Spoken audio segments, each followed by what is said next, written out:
வரும் பொடி நடையாக அமெரிக்காவை வலம் வருவோம். கடல் மேல் சிவப்பு கம்பளம் விரித்து ஐரோப்பாவில் குடி புகுவோம். நம் காதலை கவி பாடவே செல்லியின் வைரனின் கல்லறை தோக்கத்தை கலைத்திடுவோம்.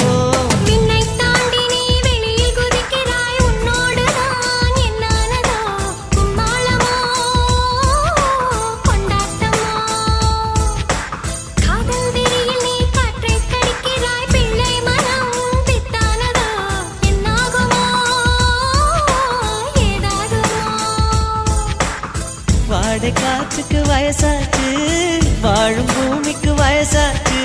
கோடி யுகம் போனால் என்ன, காதலுக்கு எப்போதும் வயசாகாது.